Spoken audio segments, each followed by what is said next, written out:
The Green Lantern Corps is one of my favorite things about DC. It's got cool aliens, space battles, the ability to make constructs out of your imagination and willpower, plus my favorite color is green, so I might be a little biased. But one of the most iconic things about the GLs has to be their oath.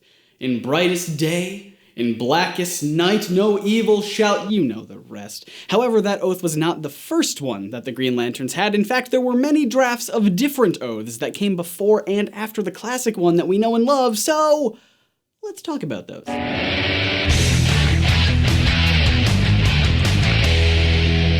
While Hal Jordan made his first appearance as the Green Lantern in Showcase number 22 from 1959, he was not the first Green Lantern that DC had published. Alan Scott, great last name by the way, debuted almost 2 decades earlier in All-American Comics number 16. He was pretty different than how we recognize Green Lanterns to be today, including having different oaths. You heard me right, oaths, plural. Alan Scott had at least 8 distinct oaths, not including the variations where just 1 or 2 words were changed around. One theme that's present throughout almost all of these oaths, as you might expect, is the contention between light and dark. In Green Lantern's first issue, his oath went like this: "And I shed my light over dark evil, for the dark things cannot stand the light of the Green Lantern." Pretty straightforward, not super catchy. However, this oath has been said by a few other characters, most notably Tamar Ray in Green Lantern Volume 2, number 38. It was also slightly altered in All-American Comics number 23. Instead of reading "and I shall shed my light over dark evil," it became "and I shall shed my light upon dark evil." Was that one word change worth mentioning? Probably not. In the summer of 1942, we had another slight alteration to the oath, making it shorter and more precise. It was printed in Green Lantern Volume 1, number 4, and read, "I shall shed my light upon dark evil, for evil cannot stand the light of the Green Lantern." Similar themes here to the first one, but don't get too comfortable because the entire thing gets completely redone in the very next issue. This new oath is, "Let the light of the lantern penetrate the dark places of ignorance and wrong, setting all minds right and overthrowing all servants of evil." And there's even a second oath in that same issue that reads, "I shed my light upon the darkness. Evil has no place to hide itself. Green Lantern goes forth to conquer." That to me sounds less like an oath and more of a cool speech one might give to the troops before heading into battle.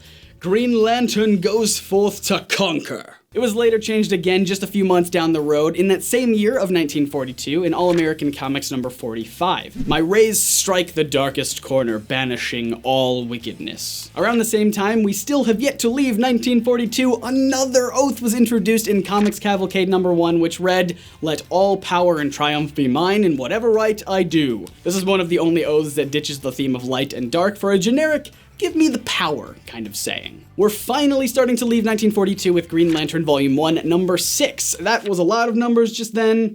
I apologize. The oath in this issue went like so.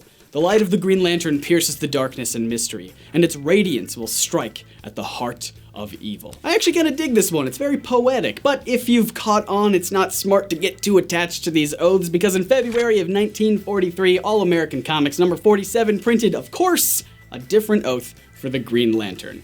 "As the green rays strike forth into darkness, so may all black evil be exposed and driven away." Later that year, Alfred Bester became a regular writer for the Green Lantern comics and gave us that classic oath that we know and love today. As far as I can tell, Bester's oath was first written in Green Lantern Volume 1, number 9, and goes a little something like this. All together, "In brightest day, in blackest night, no evil shall escape my sight. Let those who worship evil's might beware my power.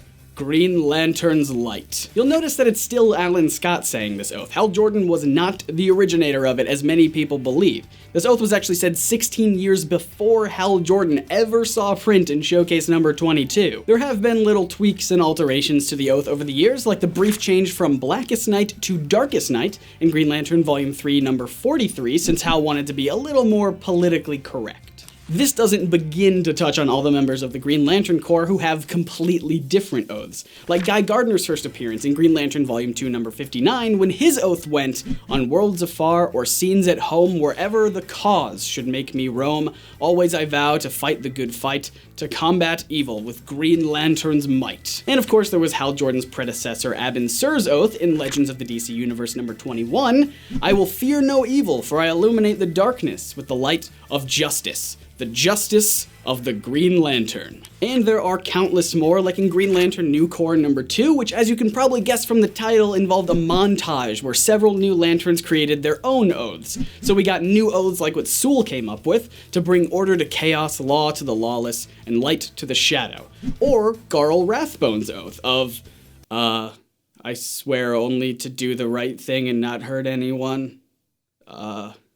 Who doesn't deserve it already? My favorite is probably Drick from Crick, whose oath is simply... But hold on, if Green Lanterns can make up their own oaths, then what's the comic book origin of the Green Lantern oath? We don't really know anything about Alan Scott's multitude of oaths, but when it comes to the classic one, Hal Jordan explained its creation in Green Lantern Volume 2, number 10. Hal composed it about a week after he first became Green Lantern and was inspired by some of his first cases. So to break it down, In Brightest Day came from a bank robbery that used a super magnesium bomb, which when detonated was so bright that it blinded everyone in the area, including Hal himself.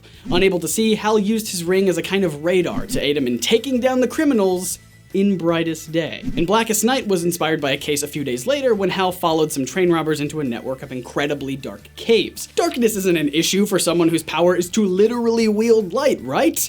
Well, normally that would be the case, but these caves were filled with a thick black fog, which was difficult for light to penetrate. To increase the difficulty, the robbers had memorized the cave system and were able to elude our hero, but Hal was not out of the game just yet. He commanded his ring to locate the thieves and cover them in a glowing aura like a beacon that Hal could follow to catch them in Blackest Night. The line, "No evil shall escape my sight," was based off of a third robbery that the Green Lantern faced because that's apparently the only kind of criminal this city has. Two burglars broke into Ferris aircraft and stole a safe full of money, and Hal knew the thieves would need to use explosives to blow the safe open to get the cash, so he casted a beam over a large area with hope that his ring would be able to sense any vibrations from an explosion. It worked, and he caught the criminals because no evil shall escape his sight. As for let those who worship evils might beware my power, Green Lantern's light, there's a really awesome story behind those lines. Hal added them because he wanted it to rhyme.